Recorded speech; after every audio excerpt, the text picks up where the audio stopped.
monato, bo monate. Bilo kwa boe, bo monate. Ba passe a boe, bo monate. Tolo ba o, tolo bate. Bo monato, bo monate. Bilo kwa boe, bo monate. Ba passe a boe, bo monate. Tolo ba o, tolo bate.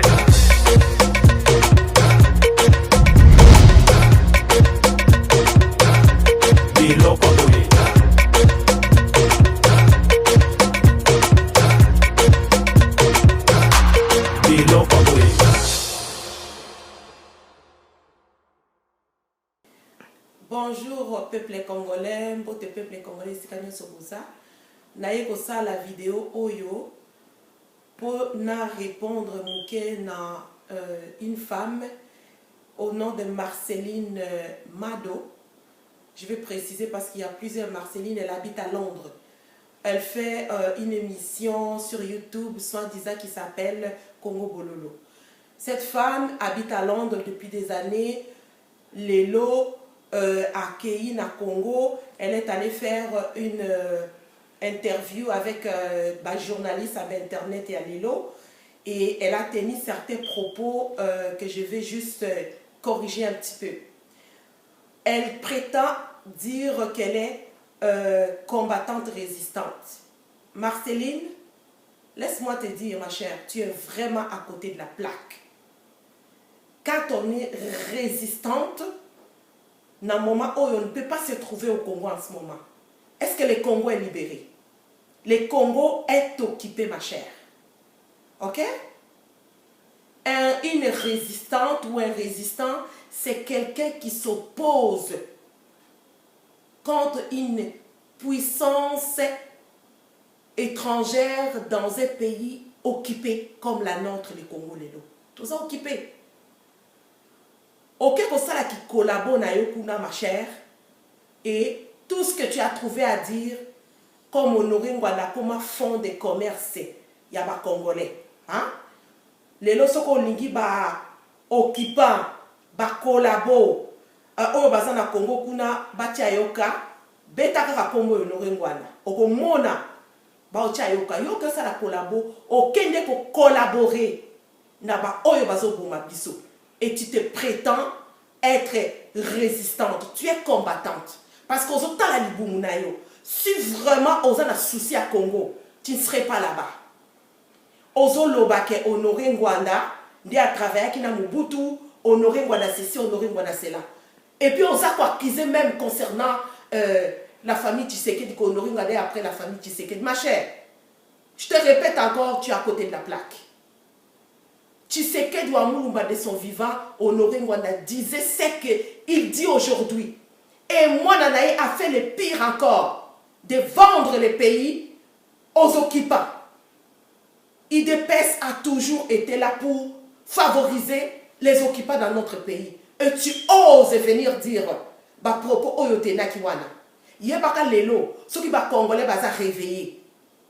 Oya yela kabiso na 2005 que le Congo est occupé que ba o ba côté le biso baza ba paya. Que moi na wana azaki na tête ya mboka la biso Hippolyte Kanambe ko aza mwana ya Musée Kabila te eza papa Honoré Ngwanda. Et je vais t'accorde te rappeler une chose. Musée Kabila yemoko atikalaki ko dénoncer ko yebisa ba congolais que ba paya ba koti na mboka baza jusqu'au sommet de l'État. Alors tu prétends connaître la politique, ma chère. Regarde, Luka et l'Okomusu Sokosa na ba YouTube. Politique, ma chère, c'est pas ton niveau. Parce que tu n'as pas compris du tout l'histoire du Congo. Kende me mono ngada oyozo lobaka azamuta ba YouTube wana, kende kozwata crime organisé. OK? Na la soka pa dividi moko, CD oyakoma. Tu vois, ma chère? Il dénonce qu'est-ce qui se passe en ce moment dans notre pays. Na Congo Nabiso, tu te permets d'aller là-bas, collabo. Tu sais, tu es allé accompagner l'occupation. Et sache, ma chère, que Félix a été nommé pour faire le sale boulot des occupants. Félix n'est pas là pour les Congolais. Depuis Félix à Kota, regarde la souffrance aujourd'hui. Koboma est commis triplé. Et tu oses aller dire qu'Honoré Ngwanda divise les Congolais. Ma chère, Tu étais dans une autre planète qui n'est pas la mienne. Alors, je te donne un conseil. Na ba émission na ya Congo Bololo. C'est spécialisé tant sous na kolakisa basi nega kolamba ndunda ou autre chose. La politique, laisse ça. D'abord, pour ça la politique à Congo, premièrement, je te conseille, va apprendre l'histoire de ton pays. Keneko yeko la histoire ya Congo. Et même quand tu parles, on voit que tu n'as rien compris, ma chère dame.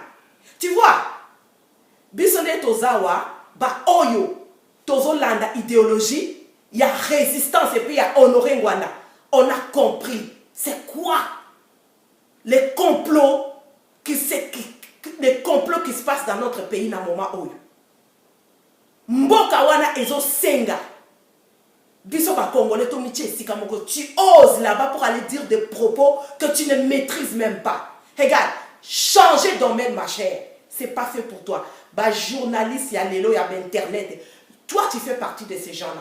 Alors, un conseil gratuit, yebaka ke Luka na émission na ya Congo Bolobo, kende ko s'est spécialisé, je ne sais pas quoi, mais osa collabo parce que tu es allé accompagner l'occupation. Alors, prochainement, comme ce n'est pas la peine. Parce que comme un fonds de commerce, il y a des Congolais et belé. Ce qu'on dit, c'est que Congolais, betaka Congo et mais cette fois-ci, on y a ce qu'on même. Bango bataille de paix, ils ont compris que Chilombo n'a pas de pouvoir. Et à soi qui pouvoir, va passer micro. Et donc, à niveau ça, le bakini. Ok? Il va, son partenaire, il va remercier à Bossana qui même Koloba, comme remercier Papa Nae, mais Moutali Bosso. Oyo a remercié Joseph Kabila, son partenaire et son boss. Prochainement, stop ma chère. Trouve une autre chose à dire. Honoré Ngwana n'est pas ton ami. Je te dis. Papa, maman, bonjour, tout et bonsoir, ça dépend de l'heure. Solo, pour qu'on a sikatoye, ils ont moi vite fait. De l'information, moi vite fait pour nous corriger, pour zone qui sont dans mon longo. Moi, nous avons information, moi ils ont un niveau assez normalement. Donc, on a qui n'a pas répondre en côté compte tenu un niveau na un ils ont assez. Mais le côté individuel dans le manque de pour le bilango, ils ont de moi, baza ko déformer mon qui stolo ya Congo. Bah, ces informations vraiment déformées. Alors, ils ont un devoir de corriger yango. De deux. Dénigrer euro national ya Congo à la personne à monsieur Honoré Ngwanda et puis tali pamba combat ya baninga o bazobunda na kati na bosembo kuna bunda pona mboka. Alors toi na lombango en tout cas na kosenga bino kaka bopesa ngama toi na kokende na lolenge ya malembe wana tozo sala étude na yango. Nous avons analysé pas à pas selon les paroles et la bassesse utilisée pour relever un peu un tendance à niveau de l'école. De quoi l'obi, dans malobanaye, que azongi par rapport à Mbela, Félix Tshisekedi à Pesaki, alobi banamboka, bozonga namboka. Dans malobanaye, alobi a sali 2 semaines na Kinshasa. Alobi kala kokaki kozonga te po Kabila salaki ba combattant lokola ba cible na ye azali ko éliminer bango na aéroport. Mais les Cambodgiens ko kam sapi na zone ngabande ko réfléchir très bien ngai lo bo pesa nga matoi. Na 2 semaines seulement asali. Ye asali Marceline Mido asali ba ane ebele na poto akitaka na Congo te. Aizongi Congo na 2 semaines. Mbela oyo Félix Tshisekedi a pesaki yango il y a 7 mois passés.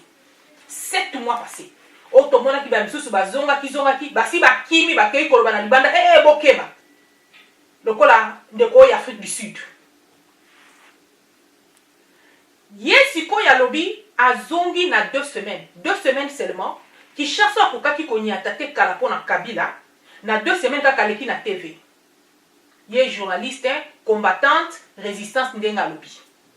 Pour souligner bien, à lobby à résistant, bazala qui cible, sur la Kangabon à l'aéroport. Si tout la malade de Konangai.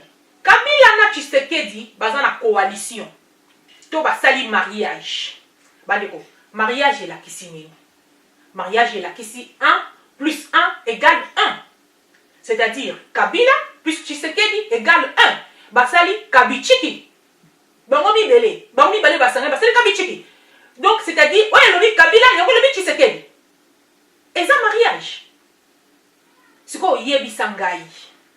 Ye a lobby na malobana lobby Kabila asi akei. Or Kabila na Tshisekedi basali coalition, basali mariage. Et bazo benga Kabila balobi autorité morale ya coalition wana. Bandi ko autorité morale dingo laksani. Ninga sa autorité morale c'est-à-dire il y a des présos ya borango. C'est-à-dire il y a des grands prêtres. C'est-à-dire quand Tshisekedi azo ya a comme il faut grand prêtre Angumbani. Bon, il y a grand prêtre collabore. Ce qu'on a expliqué, biso ndenge azolo ba ke Kabila kei. Kabila ce qu'on est autorité morale. Il y a l'objet combattant ya kalazare ko bunda po Kabila kende. Kabila si akei, tu sais que il y a ça du pouvoir. Ce qu'on il s'est fait que bazande na coalition. Ndeko. Yo lingi Kabila lingi tu sais que koleka fils mukoko. Fils mukoko lobi mariage wana ezalo ko la satana na nzambe babalani. Fils mukoko azali mwana ya UDPS. Alors, le mariage, je les a Satan à l'anza. Mais c'est qu'on y a résistante soi-disant. On le baké, on y a collectement que Kabila kei, on outi wapi. La journaliste, on y a lobby, aza soi-disant résistante. A lobby, combat na ye personnellement, ezala ki moi na mboka, afin de na mutu ya mboka. Ça c'est une désinformation, il y a réel combat, il y a résistance. La résistance to bundaka, to bundaki te jusque là pour moi na mboka azala na mutu. Nous luttons pour récupérer mboka na biso na maboko ya papaya. Mboka na biso eza occupé. Combat ya résistance eza contre l'occupation. Mais de autant que l'occupation, peut-être na français et sonaka un peu na éviter batumi bazo pour comprendre te. Tant résistance c'est ça koloba. Tout temps monsieur Honoré Ngwanda pronaki toi pronaka pour la résistance pour la occupation et de l'accès nini. Et l'accès ma belé à Congo ezo kamba mana bapaya to bomengo ya Congo bapaya ndi bazako lia yango bana mboka bazo lia te. C'est-à-dire to konzami na bapaya de part et d'autre. Ba richesse nyonso ya mboka eza contrôlée. Honneur ya mboka eza contrôlé. Congolais azo souffrir na mabele na ye, mo paya za na kati to ba paya baza na kati, bangonde baza ko gérer, baza ko lia bomengo ya mboka. Bitumba ya résistance ezate Congolais to mwana mboka moka vandi na mutu ale bitumbe katani te. Tozo boto la mboka parce que tout le système eza na kati ya mboka bapaya. Tozo bunda contre le système. Il y a un combat pour ça qui n'a résistance à non, il est question de récupérer d'abord le pays, ensuite son fandi pour total mon amour pour régner. C'est ça le vrai combat. C'est contre l'occupation de la République démocratique du Congo et non contre une personne ou la personne il y a Kanambe ou en ces temps là na mutu et c'est quoi l'article masqué. Non non non, ça ce n'est pas ça ou ce n'est pas ça le réel combat. Heureusement, le big combat n'a yemoko particulièrement, mais l'amitié soi-disant résistante. Bandeko. Exact participé mawa. Nazobi tuna ndeko mama oyo journaliste soi-disant résistante. Ayebinde information, ayebite, to eza motema mabe, to allié. Bon, ba question ça ka kebele komi tuna ma parce que o eza masola mboka nde to obeta. Nyoso zolo bali bango nyoso tia eza pona mboka lobby na lobby kuna ba image eko juger biso makambo to zolo balelo eko juger biso eko telemela biso soit dans le bon soit dans le faux. Siko maman neti par exemple à lobby na kati ya intervention ya lobby ndenge biso na diaspora na poto to boyaki ba musicien ba beta po bana bazobeba quoi. Ça c'est désinformer carrément la vraie version du Cambo. Ba musicien beaucoup qui ba beta po bana ba kobeba. Mais maman mitala nan ko soko sali ata anniversaire na yo na ndako na poto to fête. Mais c'est que ni obeta. Soko beta ka CD ba musicien wana. Ata na minute obe soko biobeta musique wana kaka. Musique wana sinde zo beta na Congo nyonso. Et le koyo ba résistant ba telemelaki ko boya bandeko ba congolais musiciens ba kota na poto kana ba concert eza parce que ba yembelaki Kabila na ba tusi pawa Au fait que c'est faisant, exact, boya kinde baya ko véhiculer information na bango wana. Pour tout temps qui ba musicien, baza la population, ils ont toute la population. Au fait les tous ipawa a utilisé ba musicien na biso pour ba yembe la bango, peut pas véhiculer information o ya bango ezali pour ba vendre sango na mitu abatu, ba imposer on na mitu abatu. Donc vous comprenez un peu. Or, biso si qu'on a niveau de résistance, tout le on a vu de loin pour comprendre que oh il faut qu'on casse yango. Évidemment, ezalaki ba musiciens sauté, ezalaki ba grand golonde ba betaki yango, nde ba yembaki yango. Et les autres ba en pâtir parce que la mesure ezalaki dure, pesa dure pour na kolakisa combien ba musiciens na biso ba avoir conscience. Ezal de deux côtés, ba musiciens na biso ba avoir conscience, combien ba la responsabilité parce que ba la population na maboko na bango. Parce que tout à exemple ba Bob Marley, tout à l'exemple ba musiciens soso, qu'est-ce qu'ils ont fait dans ba pays na bango, ils ont changé. Tout à l'exemple artiste on batanga ki na Goma. En tant qu'artiste, il a parlé. Plus nous sommes aux masse, aux la responsabilité. En fait, cette question à tourner rond, donc les musiciens n'ont pas avoir conscience. Na ma bewana et puis vous conscience que les solo ya mboka na biso. Les tout ipawa, bango baza ko occuper baza ko nyoka. Okoki ko lia mbongo ba corrompre yo nango lelo. Lobi bana no ba ko lia ngote, qu'est-ce que tu vas léguer à tes enfants? Et lo koni nyoko tika, mboka eza ya yo. Baza ko corrompre yo na mbongo na yo. C'est pourquoi on s'est dit, si quand on va télé la bango, on peut pas comprendre. C'est pourquoi Bitumba Ezali, ndengona ba musicien ba ya kobeta te parce que ba musicien bazo véhiculer information ya Kamila na ba tosi pawa ndenge ba télé la ki ba musicien. Ce n'est pas pour l'éducation maman. Maman ba musicien ba ya ko éduquer lo bana nanda kuna yo. Ceux qui ont raté l'éducation nanda kuna yo raté. Yebisanga depuis ba musicien ba ya ka susu te lobi ke non bana na poto, mutu ezali ko sala te, bana na poto ba beba ki quoi? Bana na poto ba beba ki pona ba musicien na biso. Si ko ndenge ba musique kata na ba détention to bana na poto ya ba congolais ba bongi nyonso. Mais ce n'est pas ça le vrai combat. Ça n'a pas été ça. Trop que ça ba musicien ba ya kobeta. Ça n'a pas été ça. So que ezalaki yango pona ni ba teme pe ba concert ba musicien religieux. Ba on peut ba kaka na mabina buzoba. C'est pas ça. C'est parce que beaucoup s'étaient laissés corrompus. Beaucoup s'étaient fait des pions, des tout pas ouais des Kabila. Parce que les musiciens religieux peuvent bazan kati. Maman éducation à bana na ona ndako, eza responsabilité na yo. Éducation à bana na nga ndako na nga, eza responsabilité na nga. Ngani na choix ko pona céder mais wana ezala ki na niveau ya masse pour bakoya concert, masse bakoya et c'est là qu'ils allaient injecter leurs choses au ba pesa ki bango na ba tout si pa wa. Pendant quoi moko maman Marceline mi doit lobby que na diaspora batu baza divisé na résistance batu baza divisé ouais wana nazana yo d'accord parce que oui réellement batu baza divisé mais divisé par qui? Peuple congolais le faut ba yeba divisé par qui? Bande ko ba congolais tozo beta masolo ya mboka ndenge nazo bandela koloba ba divisé pe bazo continuer comme ko diviser diaspora pe résistance et ça ma politicien té. Nous avons seulement quelques politiciens au Congo, ils ont tient la mise sous le temps monter malelo. Les restes sont les politiciens. Ce sont les politiciens qui sont en train de véhiculer pour mettre un message à quoi la diaspora. Les politiciens, en ces temps-là, Olive Lemba Tuna Kibangwa Lobi, qui n'a jamais léché dans l'assiette de mon mari. À qui ça qui monte à niveau à Bangwa, ils ne se sont pas gênés. Qui n'a jamais léché, à tout le monde qui n'a jamais mangé avec mon mari dans son assiette. Non. Qui n'a jamais léché comme le chien. Ce sont les politiciens. Bah on dit bazo mais ma information wana. Maman, yo soko zo véhiculer information à division. Tout ce que la totale soko za ndambo ba politicien té. Selon ndeko na résistance to yebi sikoyo qui est qui. C'est-à-dire ba masque na bino nyonso bolata ki bo bombana.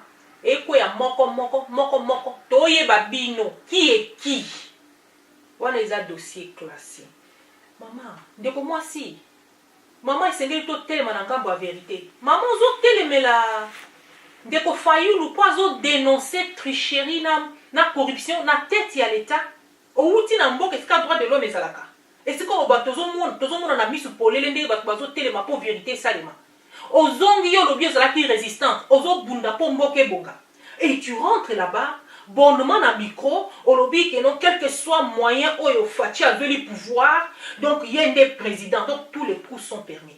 au télémili mbala moko vérité, c'est-à-dire pour na yo ça ne te dit rien qui na sommet à tête mensonge des alawana. Ça ne te dit rien que na mboko fatito tu sais que tu as le droit de l'homme yé moko mati wana na mensonge pe na tricherie. Donc pour na yo eza eloko moya kotala onde ngwana. Donc ndenge fayu azo tambola azo réclamer vérité des urnes pour na yo il fait mal à Fati. Pour na yo c'est ce que toi tu appelles comme ma division na kati mboka to ko panza bato.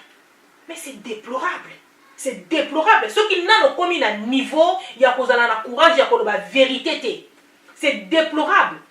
Quel conseil te couper ça la banne? Qu'est-ce que nous allons léguer à nos enfants? Bande ko tozo beta masolo ya mboka nazo bandela. Oh eza masolo ya mboka, eza masolo ya chambre, eza masolo na yo ya ndako te. Bande ko ba journaliste, boye ba responsabilité bozana ngo. Bande ko ndenge bo fa na plateau, boye ba makambu bozoloba. Tozo solo la masolo ya mboka. Ezo kenge, tozo kufa, tozo tala. Bozana maloba koloba, yamana ne bozoloba. Vous vous levez pour nous télémer la vérité. Vous vous levez pour nous défendre tricherie. Vous vous levez pour nous défendre corruption. Et vous vous levez contre Moutoumsou, ozo télémazolo, la vérité haut et fort. C'est trop déplorable. Mais ce qui réjouit à côté, c'est que ma masque ya moko izokoye. Maman tout le monde sans rival en Afrique du Sud. Ayaki pe kambang ndengo yo yewana. Tango albio mukonza mboka pesi mbela azongi mbangu asalaki ba discours asalaki. Allez-y regarder dans ces chaînes maintenant. Qu'est-ce que sans rival est en train de dire maintenant? Maman, toi ba makamto soloba. Surtout makambo ezo sala nga pasi so rezo tana mwasi. Soki mwasi obandi ko bossa na oyo zali. Kozala conseiller, kozala muto zo symbole parce que na libele ko melisa mwana biloko wana ni sozoloba. Soki maman abandi ko kena sans soyo et comme trop dangereux. Maman penza naza penza déçu makasi na comportement oyo. Parce que ils ont tenté maman tellement un message à modèle oyo. Ils ont tenté biso to si maman donc to bunda na ndenge ya solo. Bandeko maman oyo na évité vraiment. Donc na émission na yé confusion et l'équipe est belé na message na yé. Alors bassesse c'est tellement trop que je ne vais pas me permettre que kitana kati ya bassesse soit na incompréhension dans la kati émission wana. Parce que finalement je me rends compte que ayebi politique te wa zolo ba politique ayebi ya moté ayebi lisolo ya mboka te ayebi lisolo ya Congo te journalisme ayebi ya ngote le sujet o aza ko aborder et na aza na maîtrise ya eloko moko te na nyuso zolo ba trop de confusion trop de bassesse. Je ne descendrai pas trop bas na kati ya langage na ye mais bandeko kaka na zo ngala lo babwe de na zo ba pona confusion. C'est faisant mutu nyonso abeteli Félix Maboko denga fani na pouvoir wana. C'est-à-dire abeteli Kabila Maboko aseki makila ba Congolais sopani na se. Bandeko isa sérieux bana mboka makila ezotanga na bavenda ngande tangina bana mboko bazo kokufa chaque jour. Maman alobi ke azobundela ba femme violée. Alobi ke ya tele makabundela ka bana na este azobundela 12 millions au bakufa na est alobi ke yazo bunda pona ko simu kendi. Oh mais Tshisekedi na Kabila basali mariage. Na zombi susko ba mariage laxi 1 + 1 = 1. Tshisekedi alobi Kabila sa partenaire na ye. Kabila assassin ya Russie. Kabila violeur na Est. Kabila assassin na Congo. Kabila mokondi en fait comment je peux dire acolyte moko na kata ya ba tuti power. Kabila nde le problème moteur otozanango. Kabila nde moko ya ba rondo bazoko bebisa mboko na kati na occupation. Obeteli tricherie maboko, obeteli Tshisekedi maboko. Mama bito ningi na bisa oboy. Émission wana bo sali wana. Ndenge bo vani na plateau na bo sali émission moi kama émission na bino bo sali wana. Vous avez Bobeteli Kabila Maboko. Je n'arrive pas à comprendre. Ou bien il y a pour expliquer à la population, pour comprendre l'émotion dans un peu quelle bassesse ces gens basés dans la plateau. Maman yolobi ke ozo bundela ba femme violée, ozo bundela ba makaboezo le kana est ozo bundela Congo. Mais FCC cache égale tricherie égale corruption. C'est-à-dire ndenge ozawana na émission na bino il faut que otamboli likolo ya minembo otamboli likolo ya makile ya bana Congo bakufa minembo ezokende à cause de FCC cash ba génocide ezosalema actuellement siko basoko ma batukuna le Rwandais ont marché aux États-Unis marché pour la que non, mine mon gars, mon abango, partir à Congo, zanga mon abango. Et tu viens ici faire des bêtises comme ça. Tu vas mettre ma solo à chambre et et ça ma solo à chambre et ça ma solo qui la famille ya qui est loté. Tu vas mettre ma solo ba génération ils ont dépendre nango. Allez-y comprendre. Ne jouez pas avec les choses où tu peux jouer dans côté. Quand tu n'as pas la maîtrise de la chose, zonga classe.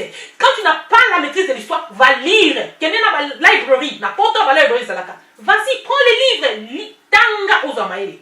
Ne venez pas dire des choses comme ça, c'est sur le pays que vous êtes en train de parler. Ne venez pas dire comme ça parce que les vies des gens dépendent sur ça. Minem bolele zo kende. Et yo ozo tambola facilement comme ça dit moi j'ai boundé la kabuna. Autant que Nicolas Makila aussi. Autant que Nicolas va combattre. Ça c'est quelle histoire? C'est quelle bassesse? Comme je vous ai déjà dit, plein de confusion, plein de potes dans Yoki. Donc maman Marceline a dit qu'il faut que Congolais a changé mentalité. Alors humblement, et c'est maman Mado, maman Mido, a changé mentalité na yo. Et ça tant ya kozonga na bande de touche pour na koye kola.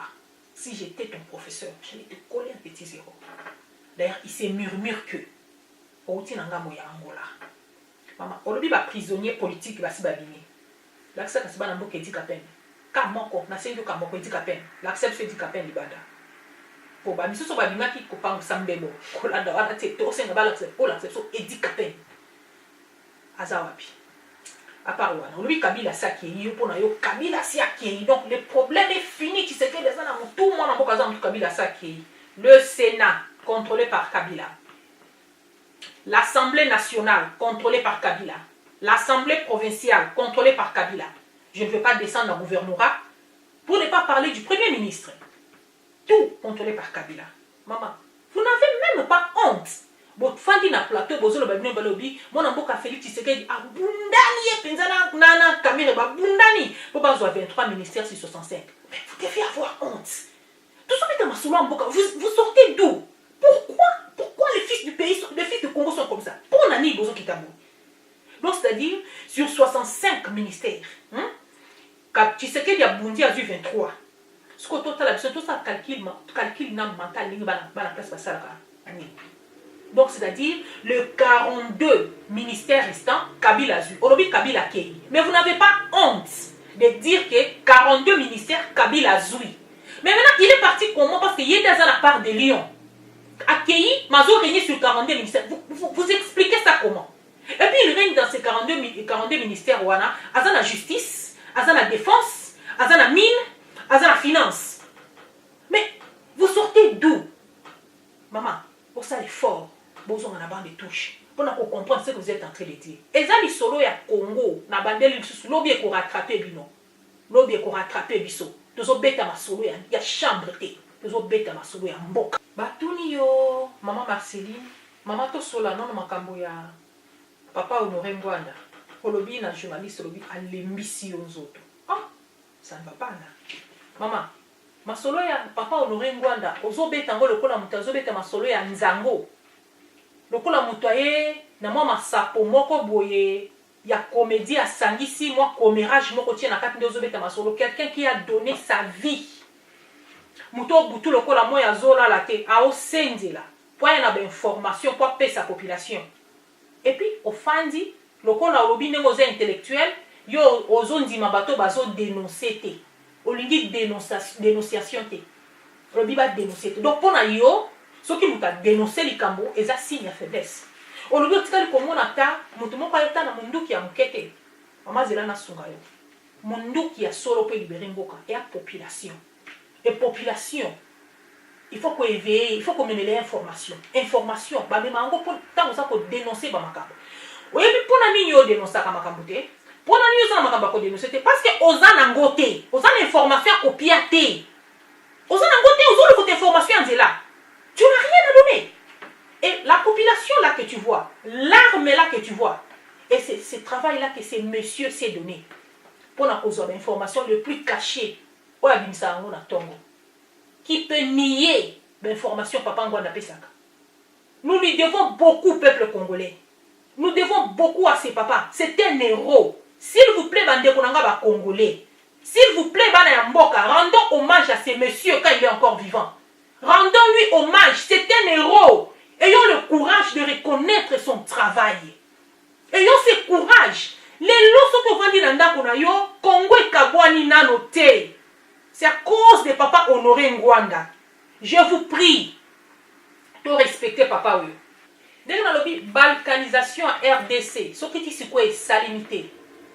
Nous devons ça à Papa Honoré Ngwanda. Yende mutu azo lutter butu lokola moi. Na Occident, ba pays nyonso bato sakaye. Nous le savons tous. Ben information à pesakato ba livre à comment personne assez à télémi à contredire. À commenter article. Totengi ata na journal mon côté ba contredire ba lobi ah monsieur Honoré Ngwanda loba ki boye. Voilà preuve contraire. Ils sont tous d'accord. Bango nyonso za mikila na sima mitu na se. Parce qu'ils savent que tout ce qu'il dit est vrai. Maman Zela n'a rafraîchir yo mémoire. Pendant la papa a honoré na niveau international. Au fond, on a UK ou na UK. Quand tu regardes c'est à UK, que nous devons ça tant bazo juger makababato. Nous devons ça na monsieur Honoré Ngwanda. Mutu nyonso oya salia kana papa Honoré Ngwanda. Na UK ba tosi ba tombole na country guidance. Oyebi yango malamu. Mutu nyonso ezaka na UK te na Europe nyonso. Soki kaka mutu asalié na ye ba respecter. Na niveau international. Et toi, tu pars là-bas. Aux obétés maçonnés, le col obétés maçonnés à Nzango. Ça ne va pas là. Aux obétés maçonnés, il y a assassinat, il y a batu, il y a baliwa, il y a batu. Na tango, il y a règne à Mobutu, il y a papa Ngwanda zaï ko travailler na kati le col à massa, pour le col à black. Liwa, il y a batu dozo lobila. Mon bébé yango, na c'est le col à black. Maman, mais il faut zonga nanu, la conférence nationale souveraine. Mais la commission assassinat. Combien de papa Honoré Ngwanda des athées? Oui, la conférence nationale période douana, ils ont qui na union sacrée mon koba salaki. La union sacrée c'est-à-dire ils ont qui composé na ba opposant bazako sa face na mabuté zaki na batu na kati lokola ba professeur Liao, batu lokola Ngunza Kamibon, ils ont qui na batu lokola papa Tshisekedi wa Muluma, ils ont qui na batu lokola Kibasa Maliba. Ça il ne s'agit pas de petits messieurs. Et ça qui va messieurs oyo, doctorat. Ce sont des docteurs. Ils ont bateau batangi, bateau yamayele. Ils ont blague té. Conférence nationale souveraine, ils ont qui blague té. Et dans quand il y a rapport il y a bateau na conférence, na commission assassinat, comment il y a papa Honoré Ngwanda ça na katité. Il faut dire quand ils ont la claire na bande ko ba congolais nyonso parce que wana ils ont information à rumeur. N'amenez pas les bobards de la TV, bah, rumeurs, informations, rumeurs, bah, qu'on ça va avec les rumeurs. La commission assassinat, comme il y a papa Honoré Ngwanda dans la quantité. Ou bien sûr, on dit qu'il y a un rapport des Nations Unies pour la totale. Comme il y a papa Honoré Ngwanda dans la quantité. Ce que vous avez la preuve, moi, comme il y a un rapport, il y a après conférence nationale souveraine, comme il y a la quantité. Amenez ça. On est sur place dans Kinshasa. Kende pour ça la recherche, tant qu'on a sur place dans Kinshasa, le Canada. Na nini otal ou bien demo za la kana poto vas-y reviens à poto ya kotal kende la Belgique c'est ka siège za la kapona hôtel à histoire à Congo banda bande époque coloniale tanga kita otanga journaliste ozo mema information ya balabala journaliste osali émission sur le rumeur journaliste oh non pour na kochiter na ngina lo baboy papa Honoré Ngwanda à la politique à tirer le color batouté. Papa Honoré Ngwanda ne tire pas sur Félix Tshilombo. Il n'est pas dans cette politique-là. Papa Honoré Ngwanda a la politique a battre la moka.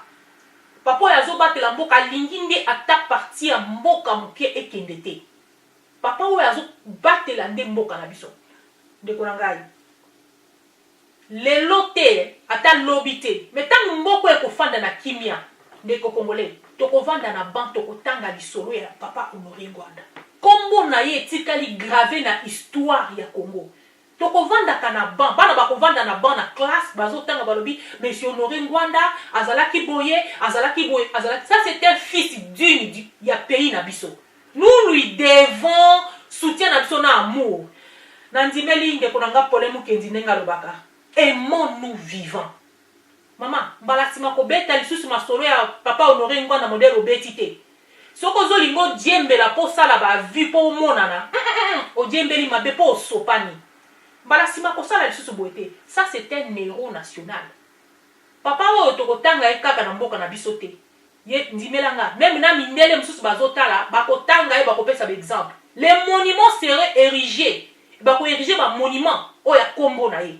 Bakotonga ba statue pona kotombola pona kokanisa cet homme qui a prôné la vérité, qui a donné sa vie à la vérité. Après ba erreur a sali a zongi a excuse pe a tomboli vérité. Non, ça c'est un héros. Azam doit respecter.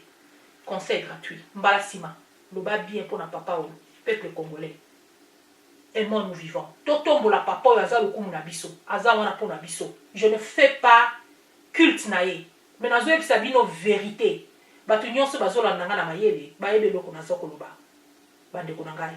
C'est un fils du pays qui mérite que nous l'honorons, qui mérite que nous l'élevons, qui mérite que nous l'accompagnons, qui mérite que nous le comprenons pour mboka na biso, to récupérer na maboko na biso. Maintenant de bimba de kolanga nenge bolandi ngai. Mbala sima de tomonani. Biloko boye, bomonato,